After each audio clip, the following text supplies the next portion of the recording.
코로나19 감염 확산으로 세계 경제가 빠르게 침체되고 있습니다. 실물 경제와 또 금융시장이 동시에 타격을 입는 초유의 사태를 경험하고 있는데요. 경제 활동이 크게 위축되면서 돈이 돌지 않고 또 줄도산 우려까지 나오고 있습니다. 네, 시중의 자금 경색을 막기 위해서 양적 완화를 넘어서 질적 완화 정책이 필요하다는 목소리도 높아지고 있습니다. 일각에서는 정부가 돈풀기와 재정 건전성을 고민하는 사이 정책이 한 박자씩 늦다는 비판도 있고 있습니다.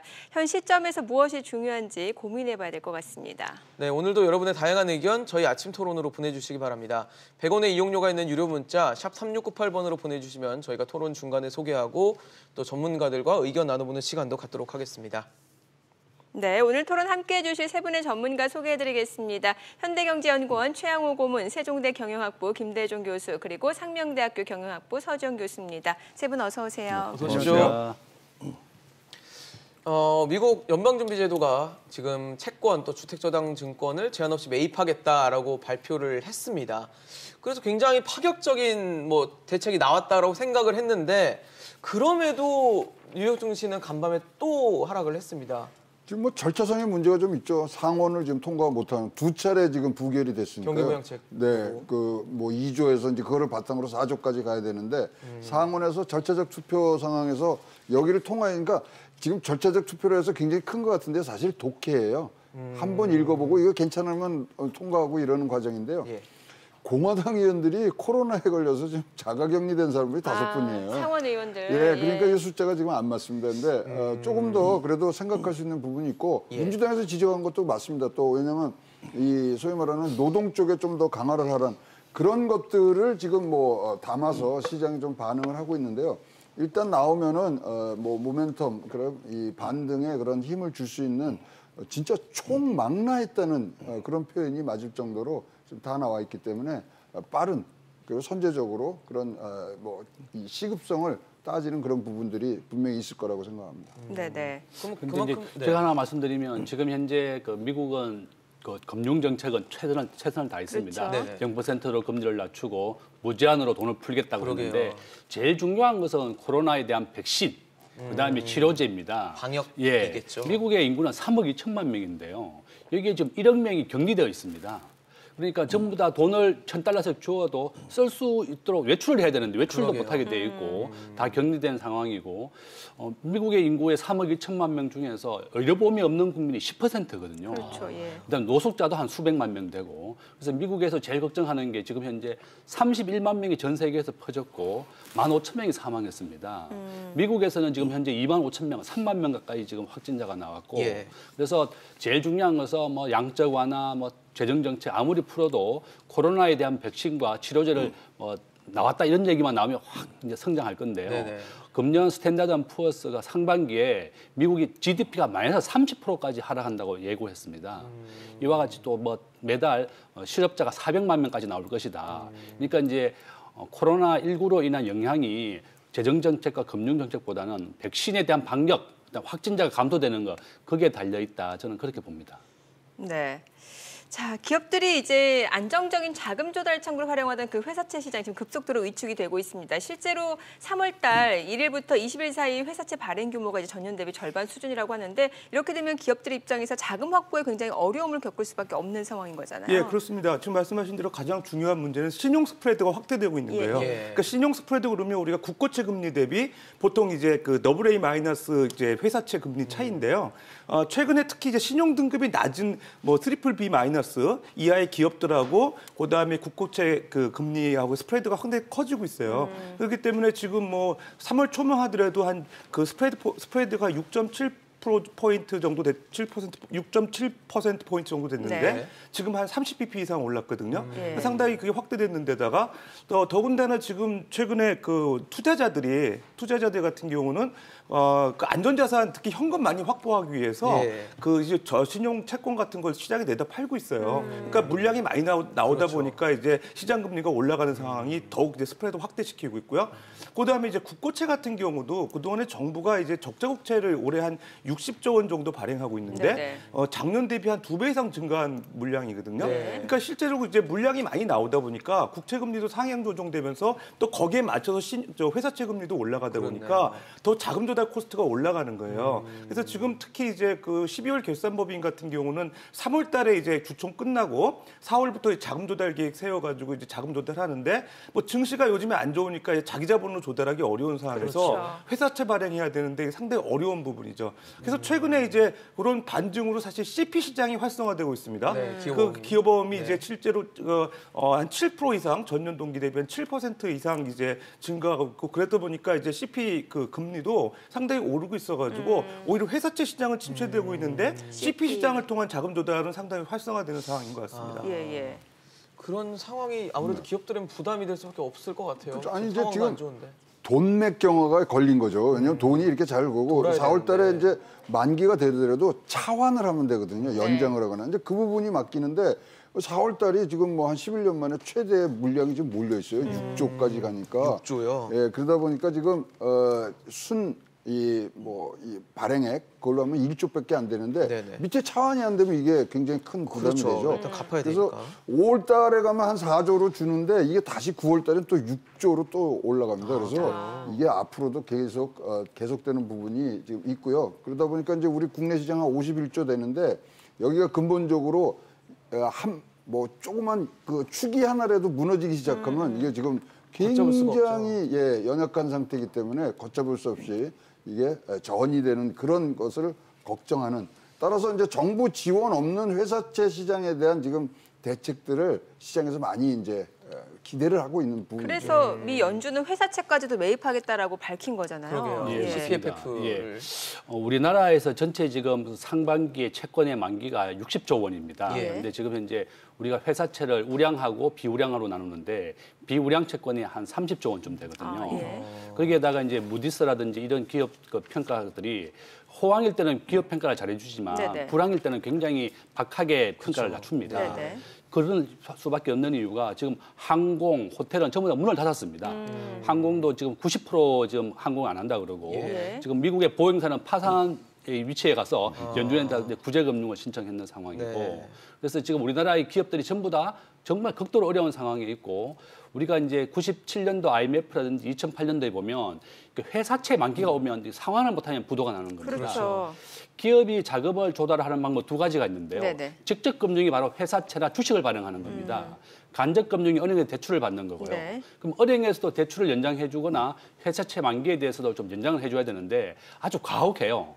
이렇게 어려울 때는 더욱 이제 이렇게 회사 만기를 요구하거나 또 대출 상환을 하거든요. 그래서 정말 중요한 것은 은행에 대한 대출도 연장해주고 회사채에 대해서 정부가 적극 매입을 좀 해줘서 우리나라는 세계 5위의 제조업 강국입니다.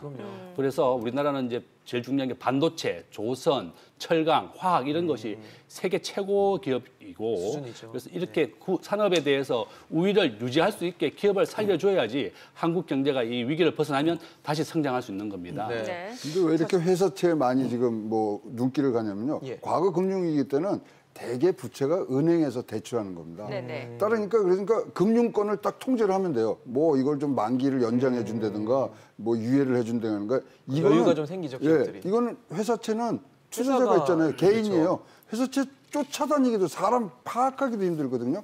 근데 왜 이렇게 늘었냐? 지난 10년간 저금리로 너무나 많은 유동성이 세계에 있다 보니까 회사에서 은행에서 뭐 싫은 소리 뭐 하면서 아쉬운 소리 하면서 빌리는 것보다 나가면 팔렸거든요. 예. 그게 쌓였습니다. 그래서 현재 전체 우리가 이 부채, 이 전체 국가별 뭐 이런 거 다 하면 지금 세계 GDP의 250%에서 300%까지 지금 생각을 하고 있거든요. 어마무시하게 늘어납니다. 그러네요. 사실 뭐 회사채 지금 부담, 그다음에 이런 것들이 기업들의 리스크가 될 수 있다고 지적하는 부분이 아무래도 2016년 한진해운 사태를 그렇죠, 기억하지 않을 수가 없을 것 같아요. 그때 한진해운이 1조 5천억 원 정도 되는 회사채를 막지 못하면서 결국 뭐 아예 도산하는, 파산하는 상황이 되다 보니까 혹시 이번에도 이런 사태가 또 나오는 거 아니야라는 걱정을 할 수밖에 없는 것 같거든요. 예, 지금 좀 전에 우리 자료 화면에서 나왔는데 회사채 만기. 보기에는 회사채 만기가 네. 이제 많이 돌아오고 있고요. 네. 특히 차환 발행이 안 되다 보니까 그 만기 물량이 더 늘어날 가능성이 있어요. 네. 차환 발행을 하게 되면 이제 연기 롤오버가 그렇죠, 되니까 쌓이죠, 이제. 이렇게 되는데 지금 어떻게 보면은 아까 우리 최고님께서 좋은 말씀해 네. 주셨는데 저금리 기조가 되면서 그동안에 이제 회사채 발행이 많이 늘었고요. 네. 근데 그동안에 차환 발행을 전제로 해가지고 회사채를 이제 직접 금융 방식을 많이 늘린 거죠. 기업들이. 네. 근데 지금 어떻게 보면 신용 등급이 떨어지면서 오히려 더 이제 재무 위험이 커진 상황이에요. 예. 그래서 제 차원 발행도 안 되고 그다음에 CP 같은 경우는 이제 어떻게 보면 단기 금융이다 보니까 네네. 제한이 있는 거예요.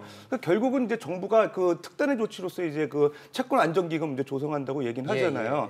뭐 뒤에서 또 말씀하실지 모르겠지만 어쨌든 그 기금 자체가 너무 부족한 것 같아요. 지금 예. 우리나라 시장에서 지금 채권 그 시장 발행 규모가 한 170조 원 정도 되거든요. 네네. 근데 우리가 이제 1999년하고 2008년도에 각각 채권 안정 기금하고 채권 안정 펀드라는 거를 조성을 해서 당시 각각 30조 원, 뭐 10조 원 정도씩 발행했던 그런 조성했던 어떤 일이 있었습니다. 예. 그때 실질적으로 이제 우리 2008년만 이제 보게 되면 예. 그때 이제 회사채 발행 전체 시장 물량이 한 46조 원 정도 됐거든요. 네. 그 46조 원에서 10조 정도 기금을 조성했다 그러면 한 22% 정도 네. 비중을 차지하죠. 근데 지금 170조 정도 되는 시장 물량에서 10조 원 갖고는 택도 없는 그런 상황이거든요. 네. 실제로 제가 계산해 보니까 40조 원 이상은 돼야 되는 것 같아요. 예. 그러니까 정부에서 네. 너무 이게 작게 이제 그 사이즈를 내놓은 것 같고 네. 과거보다 지금 더 저금리 상황이고 차환 그 발행이 안 되는 상황이고 신용 경색이 심했기 때문에 전체적으로 그렇죠. 스프레드 확대된 상황에서 최소한 오히려 그 주식 그 안정기금, 증안기금에 네. 좀 조성하는 것보다는 채권 안정기금에 집중 투자하는 게 더 효과적일 것 같습니다. 예, 오늘 이제 문재인 대통령이 2차 비상경제회의를 주재하는데 여기에서 이제 금융시장 안정 대책 아마도 여기에 들어가는 규모가 한 27조 원 안팎이고 그렇죠. 그 가운데서도 채권시장 쪽 안정펀드, 그러니까 채권 안정펀드가 한 10조 원 규모로 예상이 되고 있는데 이미 부족하다라고 하셨고 그러니까요. 이게 금융시장 안정 전체를 위해서도 한 27조 원 안팎이라고 보면 이것도 부족하다는 얘기네요. 부족하죠. 왜냐하면 27조를 하면은 한 15조 정도 막아줄 수 있거든요. 그게 예. 요번 달 다음 달 오는 거 그거를 갖고서 급한 계산한 불만 거예요. 끄는 정도밖에 예, 안 그래서 되네요. 수확한 거지 이게 뭐 안정을 어떻게 하느냐 이런 것들에 대한 근본적 대책은 아니었고요. 그래서 예. 많을수록 좋습니다. 그리고 채권 안전 그 기금은요 캐피탈콜이에요. 필요할 때마다 쓰는 거기 때문에 전체 이렇게 큰 규모만 하면 그다음부터 빼쓰는 거니까 많이 하면 할수록 좀 안정이 되는데 지금 문제가 신용등급들이 내려오면서 사실 전 세계적으로 BBB 그러니까 투자 신용등급. 불안정 예. 거기가 지금 51%가 넘었습니다. 네. 그러니까 여기서 한 군데서 터지기 시작하면 연쇄로 은행권으로 터지죠. 넘어가죠. 예. 그다음에 그것이 또 다른 데로 가는데 특히 이제 채권 안정기금 이제 이 좀 문제들이 있는 부분들이 이제 은행에서 해줘야 된단 말입니다. 근데 여기 가면 또 BIS 규제가 있어갖고 이건 많이 자기 사지도 자본에 대한- 못하고요. 그쵸. 이게 지금 양면의 날이기 때문에 굉장히 고민스러운 부분들이 있는데 이 부분은 하여튼 채권 안정하는 게 사실은 지금 주식 안정하는 것보다 훨씬 더 중요하다. 직접적이고 중요하죠. 네네. 기업 실적에 바로바로 바뀌는 거기 때문에 훨씬 중요성은 더 높다고 보여집니다. 네네. 교수님이 보시기도 아무래도 뭐 채권 시장 안정을 위해서는 10조 가지고는 좀 불가능하다고 보시는 예, 거죠? 그렇습니다. 아까 말씀드린 것 같이 상반기에 오는 그 부실 채권만 해도 우리가 한 30조 원쯤 되기 때문에 예. 좀 더 있어야 되고 우리나라는 지금 1997년도 IMF하고 2008년 금융위기를 겪으면서 예. 기업의 부채 비율을 70%로 맞추었어요. 그래서 부채 비율이 70%가 안 되는 기업에 대해서는 정부가 굉장히 강한 압박을 했습니다.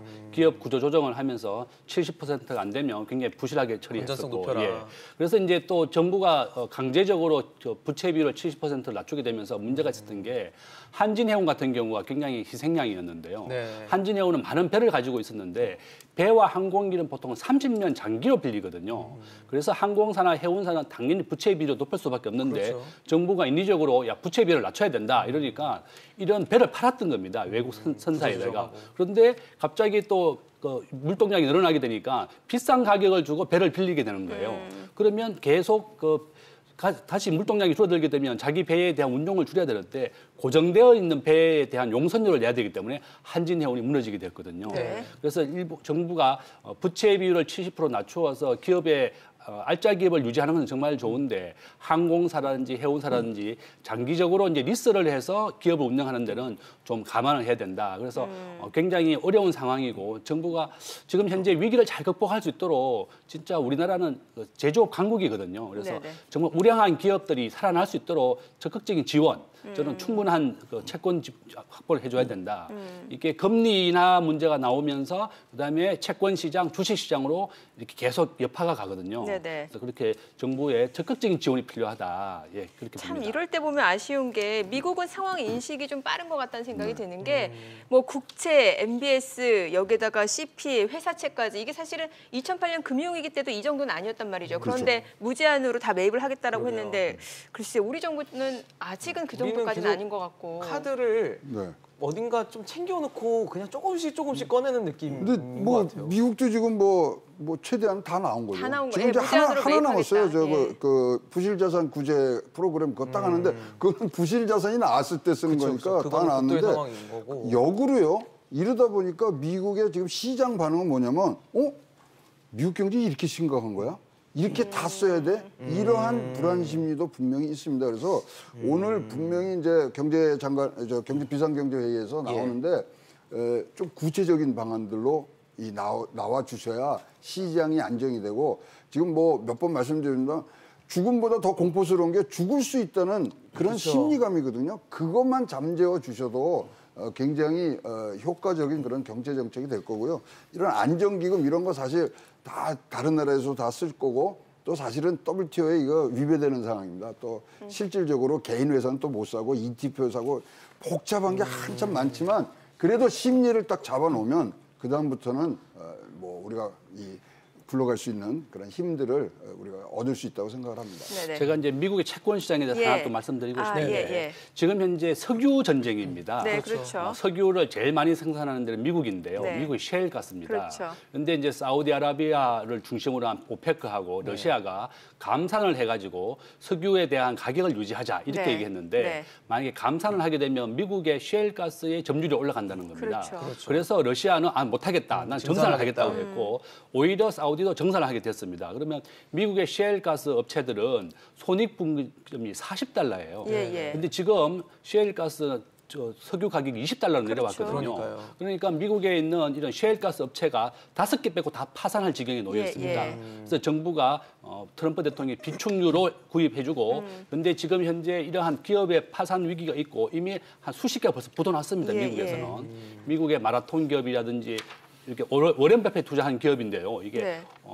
60%까지 주가가 폭락했거든요. 그래서 예. 이제 미국의 코로나19하고 두 번째 이런 석유 가격, 예. 유가 하락이 지금 직격탄을 맞고 있다. 그래서 이 두 가지 시장이 미국 경제를 지금 굉장히 부실화하던 거기도 하고 있고 만약에 이러한 그 셰일가스 업체가 만약에 부도가 나게 되면 미국의 금융기관들이 또 무너지게 됩니다. 그렇죠. 회사채. 그래서 예. 이렇게 굉장히 악순환이 벌어지고 있는 상황이고 네. 이것을 해결할 수 있는 방법은 다시 경제를 턴할 수 있게 빨리 백신 치료제를 만드는 거고 예. 확진자를 줄이는 거다. 그렇죠. 어쨌든 예. 원인은 코로나19에서 시작이 맞습니다. 됐기 때문에 예, 원인을 좀 그렇습니다. 봉쇄하는, 없애는 방안이 좀 필요할 것 같은데 사실 미국 연준도 그렇고 일본도 그렇고 지금 CP, 그러니까 기업음을 매입하거나 또 회사채 매입을 하겠다고 나선 상황인데 그러면은 아마 그렇게 생각하실 것 같아요. 우리도 한국은행이 매입하면 되는 거 아니야? 우리도 해야 되는 거 아니야?라고 생각할 텐데 예. 우리는 현행법상 좀 어렵다는 얘기도 예, 있더라고요. 그렇습니다. 그러니까 지금 당장 회사채 매입을 해줘야 뭐 유동성이 공급이 되고, 그러니까요. 실제적으로 이제 시장 금리가 좀 안정화되는데, 뭐 현실적으로 우리도 이제 2016년도에 양적 완화 가능하지 않냐 논의가 있었어요 정치권에서.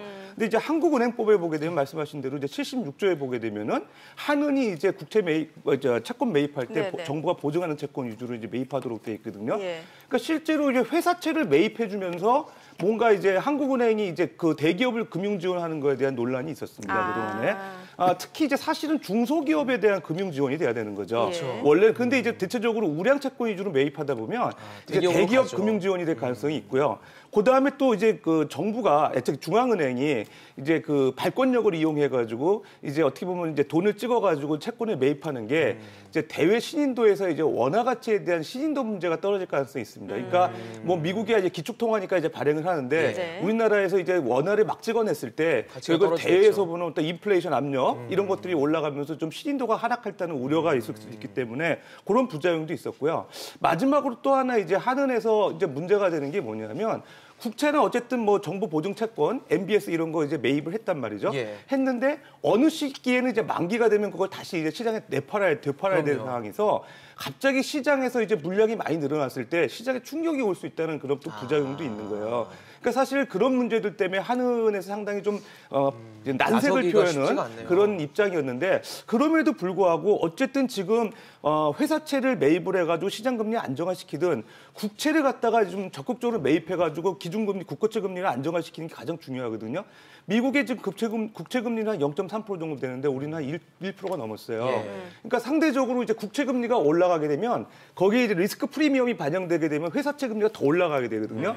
그러니까 기본적으로 베이스라인을 이제 낮춰준다는 의미에서 국채금리를 안정화시키기 위해서는 정부의 어떤 국채 매입을 좀 서둘러야 되지 않은 시도 시기 아니냐 생각이 됩니다. 네. 그러니까 사실 한은도 CP 뭐 사지 못한다, 우리 안 돼. 그렇게 손 놓고 있을 수는 없잖아요. 이거 대안이 있죠. 대안이. 뭐가 대안이 될까요? 연준법에 의해서도 연준에서 못 삽니다. 근데 연준에서 뭐냐면 SPC, 특수 목적 회사를 세워서 그게 우리 뭐 얘기하는 PMCCF고 SMCCF 그게 SPC를 세워놓고 거기서 삽니다. 거기에 출자를 해서 충분히 가능합니다. 직접하는 게 아니라. 그런데 제일 중요한 건 아까 서 교수께서 지적하신 것처럼 발권력으로 하기 시작하면 무슨 위기 오면 다 이거 하라 그러거든요. 그래서 사실 이게 마지노선입니다. 여기서 발권력을 이용해서 우리 기축통화도 아닌데 들어갔다가는 진짜 너무나 많은 부작용이 있을 수 있기 때문에 하는데 뭐 가능하다면 지금이라도 뭐 특수목적 회사를 세워서 거기서 출자를 해서 나오는 부분들로 다른 나라에서 하고 있고요. 미국 연준법도 못하게 하는 걸 그 방식으로 했고 전 세계에서 인정하는 방법입니다. 네네. 그런데 이미 여당 쪽에서 뭐 한은 사는이 좀 매입해줬으면 좋겠다라고 한 상황이잖아요. 그러게요. 예, 뭐, 그 맞습니다. 네, 지금 한은 사는이 이제 매입해줘서 좋겠다 얘기하죠. 근데 실제로 이제 아까도 말씀드린 바와 같이 결과적으로는 이제 자금이 필요한 거거든요. 예. 돈을 찍어내야 되는 문제였고요. 사는 그 채권 중에서도 이제 정부가 보증하는 채권이 있고 그렇지 않은 채권이 있어요. 그랬을 때 이제 선별적으로 이제 정부가 보증하는 채권에 매입해서 사는이 이제 기업에 지원하는 게 바람직하지 않냐 이런 생각도 드는 거죠.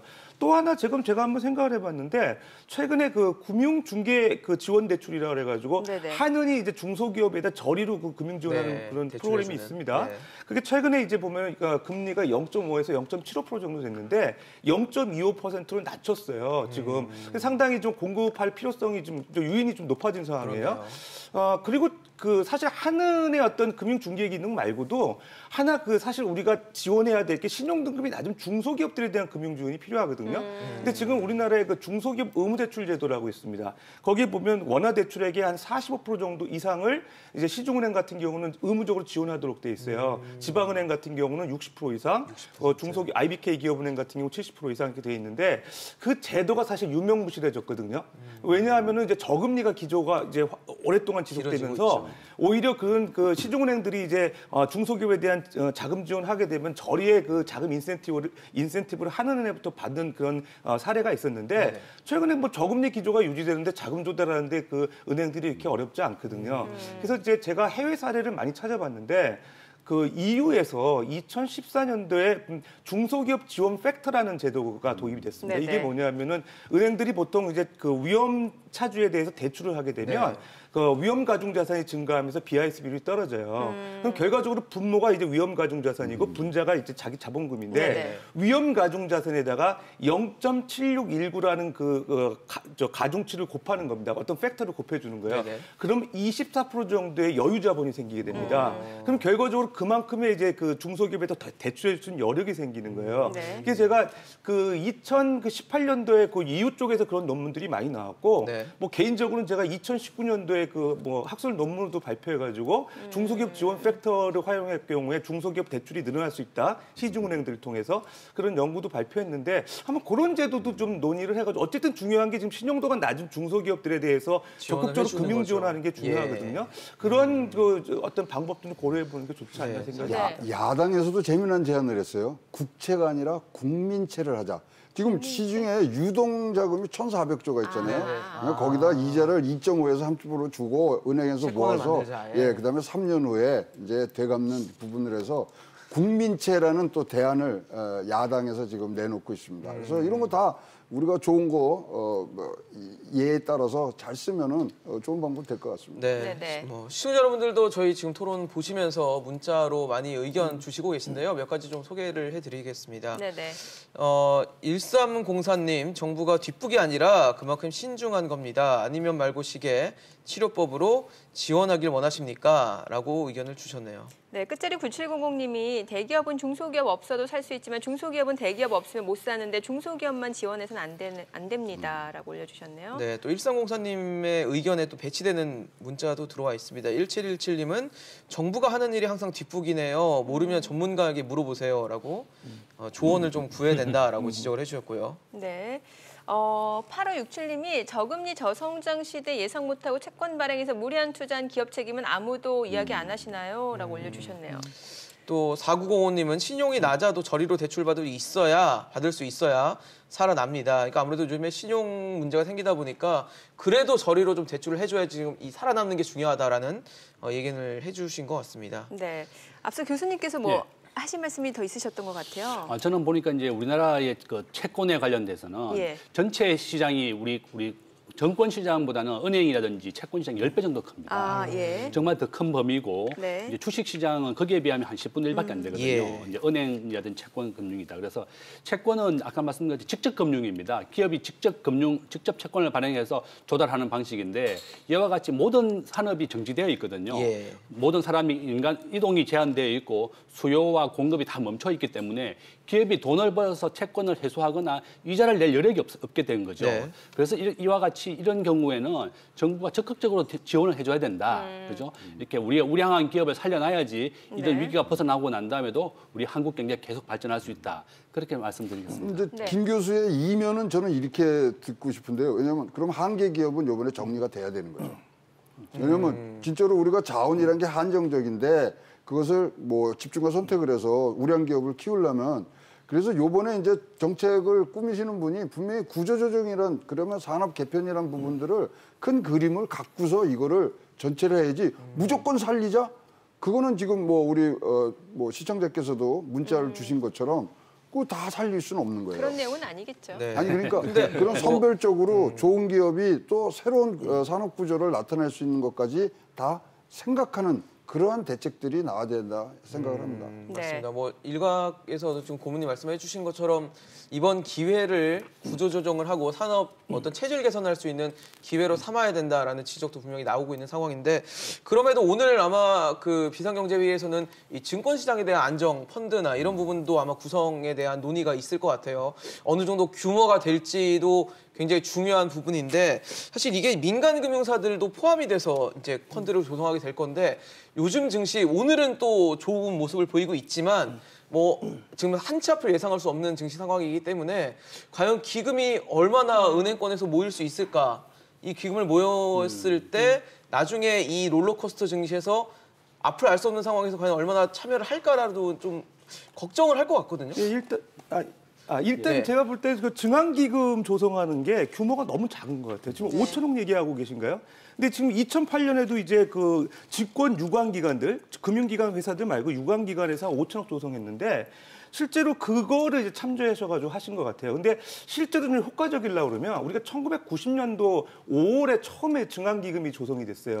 그때 이제 1989년도 우리가 코스피가 1000포인트까지 가다가 700포인트로 이제 90년도로 떨어지면서 이제 급하다 생각이 돼가지고 증환기금을 이제 한 5조 원 정도, 그때 당시 5조 원이면 되게 큰 겁니다. 그때 그 코스피 시가총액이 79조 원이었어요. 그러면 한 6% 정도 차지하는 기금이었어요.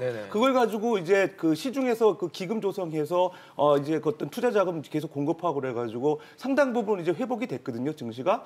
근데 2008년에는 유관기관 통해 가지고 5천억 조성했는데 그때 이제 코스피 시가총액이 한 700억 됐습니다. 그럼 지금 이제 코스피 시가총액이 보통 1,400조에서 지금 뭐 1,100조 정도 된다고 그러잖아요.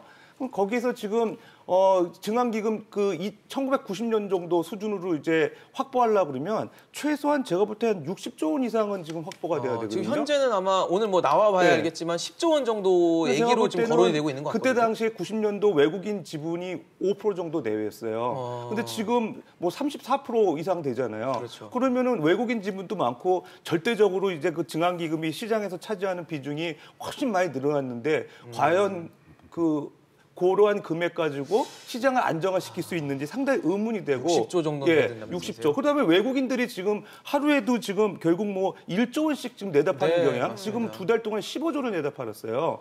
그런 상황에서 뭐 한 20일 내면은 다 소진되지 않을까 생각돼서 규모를 늘려야 될 필요가 있을 것 같습니다. 우리나라의 주식의 시가총액은 지금 현재 1,100조고요. 네. 작년에 좋았을 때는 1,400조까지 있었거든요. 네. 이제 코스닥하고 코스피를 합치면 한 1,600조 가까이 됩니다. 예.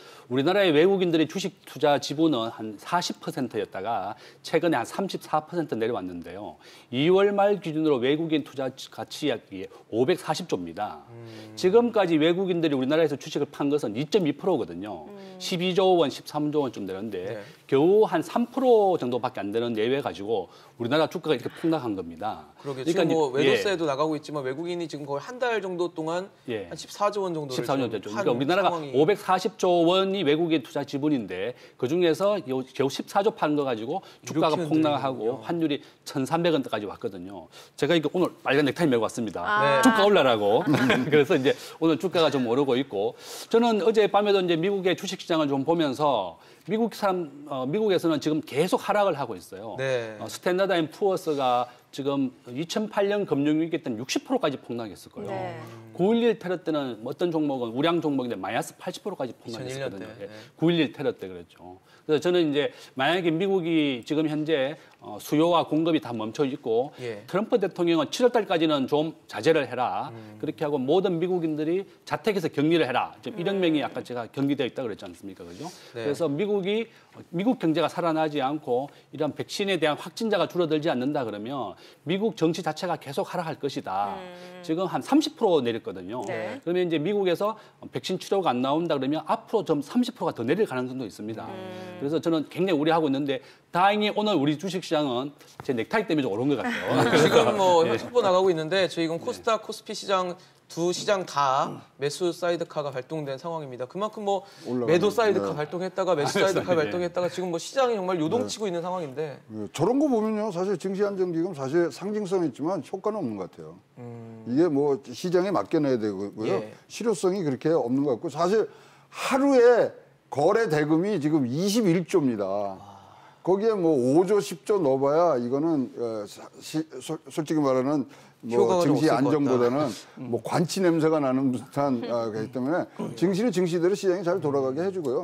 그다음에 사실은 지금 이 우리 코로나의 이런 대책은 가장 필요한 곳에 지금 돈을 넣어주는 거기 때문에 조금 더 회사채라든가 그다음에 어려움을 겪고 있는데 직접적인 재정 이런 부분들이 오늘 경제회의에서 많이 좀 나아졌으면 좋겠습니다. 네. 네.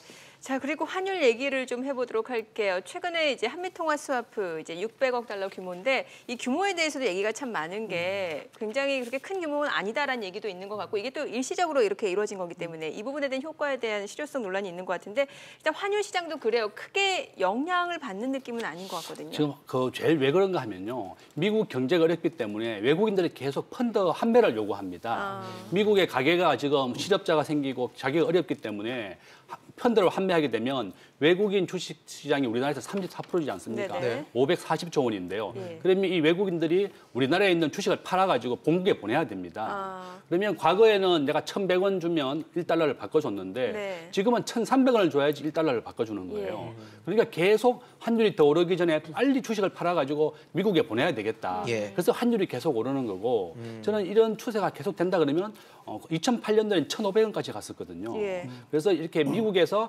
경제가 굉장히 어렵고 실업자들이 늘어나게 되면서 펀드 환매가 요구한다 그러면 네. 외국인들의 매도 지세가 계속 지속 중이다. 아직도 14조 원까지 팔았는데 앞으로 540조 원이 외국인 전체 지분이라고 그랬지 않습니까? 그죠? 그러면 겨우 2% 팔았는 거 가지고 이렇게 환율이 오르고 주가가 내렸기 때문에 좀 지켜봐야 되겠고 저는 제일 좋은 방법이 일단 미국에서 빨리 경제를 안정할 수 있도록 확진자를 줄이는 겁니다.